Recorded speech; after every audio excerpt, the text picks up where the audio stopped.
Well, good morning. We are out for our morning walk here in Ubud, Bali, up in the mountains, away from all that traffic down in the city. The traffic gets crazy, so I love to just take a little walk every morning, get away from that, go up through the mountains. I'm going to show you a map here that will show you where the particular trail that I'm on right now is, so that you can find it for yourself. Just watch out for the scooters. Other than that, it's a pretty nice trail. You just got to be careful for the scooters going by. We have a lot to cover in this video because a question that I've been getting in the comment section is, what do I do for taxes? How do I handle my taxes as a full-time nomad traveling the world? That's what we're going to talk about today. I'm going to explain to you how I do my taxes, how step by step I cover them and get everything done, and what taxes I worry about, what taxes I don't worry about because of this lifestyle. Hopefully I'll answer most of your questions. And remember, I'm not a financial advisor. I'm not a tax advisor. I'm just a dude living this lifestyle, traveling full time. And I want to try to help you with these questions that you have. Okay, we've got a lot to cover and we're going to get a nice bite to eat as well. Whew, let's see if we can find a cup of coffee. Let's get going.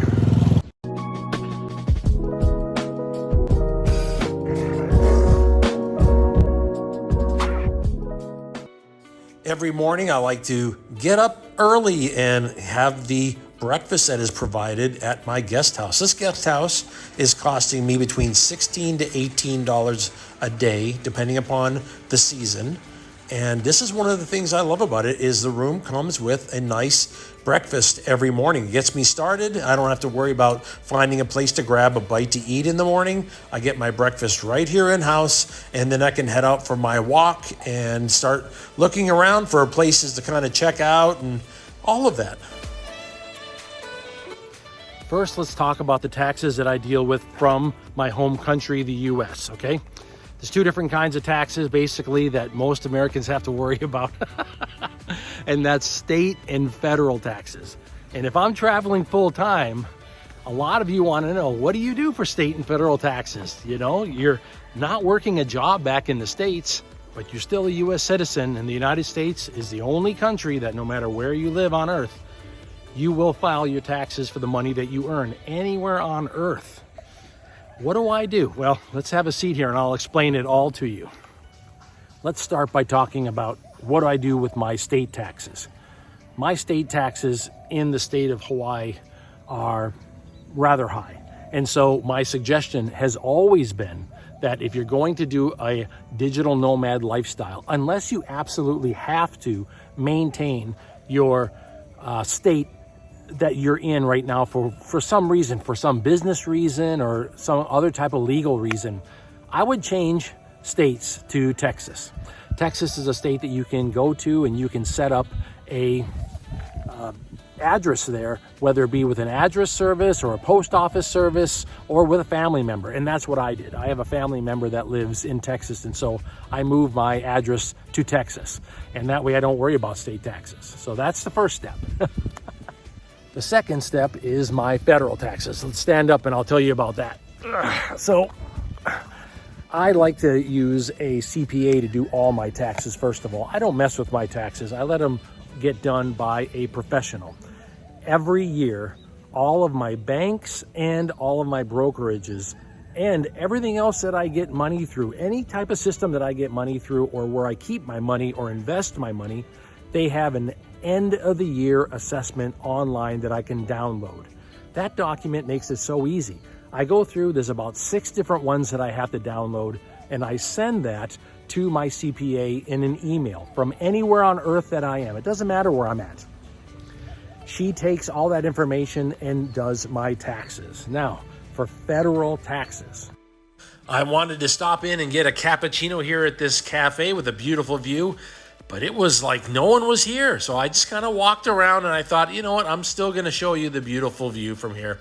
But they must have taken off for lunch or something. I walked a little further and I came to the Dragonfly Resort. What a nice spot.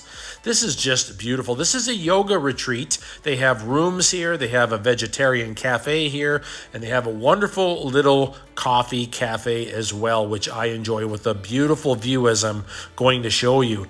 These are the kinds of places along these nature walks above Ubud that you're going to find. They're just gorgeous. The view is lovely. They have Wi-Fi.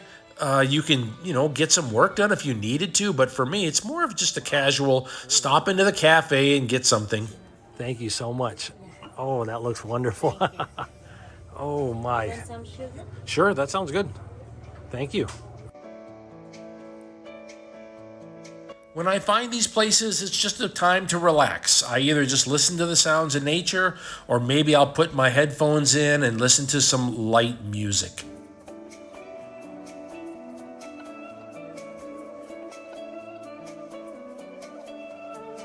By the way, the number one question that I get from you in the comment section is about travel healthcare. The first link in my description will get you all the information you are looking for. Genki Travel Insurance for Nomads. It'll answer all your questions. As many of you know, I get the majority of my income from dividend stocks. And I try to make them what's called qualified dividends. What does that mean? That means that I've held them for over a year, and they are from a company whose dividends are considered by the US tax system to be qualified, okay?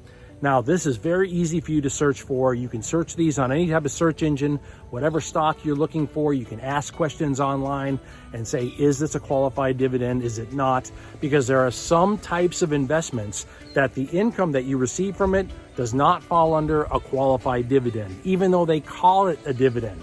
That's something for you to think about. Make sure the income that you make is a qualified dividend and that you hold it for more than a year. If you do that, the US government is going to reward you. What do I mean by that? Well, as an individual, the first 40 grand that you make in dividend stocks is going to be federally tax-free. And if you are married, the first 80 grand is going to be federally tax-free. That's pretty amazing. Why does the US government do that? Because the US government wants to encourage you to invest. The US government wants you to invest your money so that you earn money through your own investments, and that keeps you from having to be a burden to the system. The US government has two main things that it rewards. One is investing and two is building homes. That's two things that the US government rewards greatly. Why do you think? One, they don't want you to be on the system. They want you to be independent. And two, because there's a massive housing shortage in the US. So the US government rewards these things. And if you work in those fields and if you invest inside of those avenues, you'll save a lot of money on taxes. How much do I save on taxes? Well, because I have my residency in a tax-free state and because I make less than $40,000 in my qualified dividends. In fact, I make about $24,000 a year is what I make. I don't really pay taxes, okay? And what's interesting is the US government even thanks me for doing that because I'm investing my money and I'm not bothering anybody such as committing tax frauds or issues or anything like that. The US government wants you to be smart with your money. There's something else that I want to mention about that. We'll talk more about it in another video, but I want to mention this. If you notice when you invest your money, whether it be through dividend stocks or bonds or anything else, the US government rewards you on your taxes. That's something to think about. The reason why I say that is stop thinking of money as being something that's a burden or evil. It's not, it's a tool. And if you put the tool to work for you, it becomes your employee and your money pays you. That's what the US government rewards on their taxes. What about taxes that I have to do while I'm traveling? Well, I travel on visitor visas. I don't travel on long residency visas. If you do try to set up a residency visa, you're going to have to find out what the tax system is for that country. They're going to want to know what you make, and they may require you to pay a portion of your income. I travel on these 30-day visas as a visitor. It is possible in the future I might stay a little bit longer, but for right now, I enjoy the variety and I enjoy bringing you the variety. So that's the system that I use. And as far as taxes locally goes, there aren't any. So that is something that I want you to think about. if I get these questions in the comment section where people ask, you know, what do I do for taxes? What are my concerns for being a full-time nomad? Well, I can tell you, I've been a full-time nomad now for a little over 2 years. I don't really pay many taxes. In fact, I hardly pay any, state, federal, or in the countries that I travel to. And it's legal, and it's probably the best way to go. Citrus Berry is a wonderful little restaurant right here in Ubud, Bali. When you walk in, it looks very cool and relaxed. Just beautiful music playing, and you just make your way to the back where it opens up into a beautiful view of the gardens. This is just a great place to come to. The prices are reasonable as well. I'm blown away at the quality of meals that you can get in Ubud for the prices that you pay. Let's go ahead and check the menu and find something. I'm going to tell you right now, I'm ready to eat. I've been walking all day. I'm hungry. Thank you so much. Oh, thank you. Oh my word, that's great. Thank you so much. Thank you.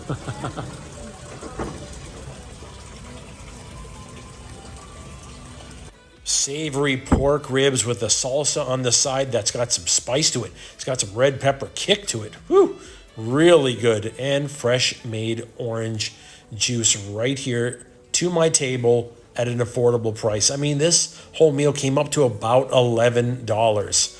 This is the way I like to travel. Low cost, healthy, delicious. I could not live this lifestyle in my country. I just couldn't. I wouldn't be able to. With my income being about $24,000 a year, that's about poverty level, or actually below poverty level in my home country. But as I travel, look at, I'm enjoying wonderful meals. I can go out to restaurants and enjoy myself because the cost of living is lower.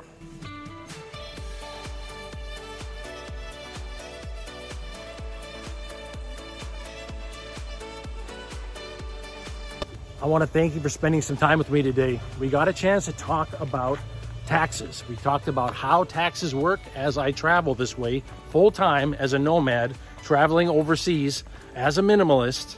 What do I do for my taxes? And I hopefully cleared up a lot of your questions.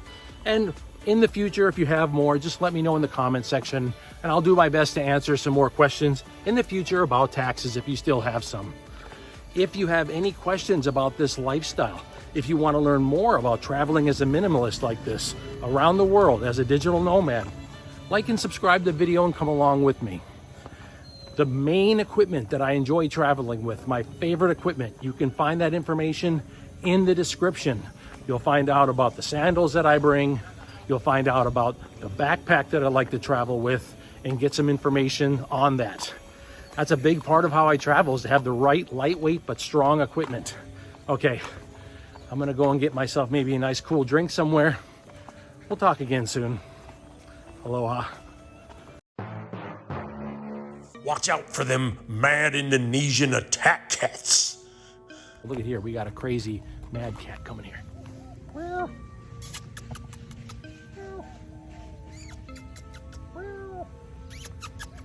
We got a mad attack cat that's blocking my trail over here. There's a little kitty right here. Well,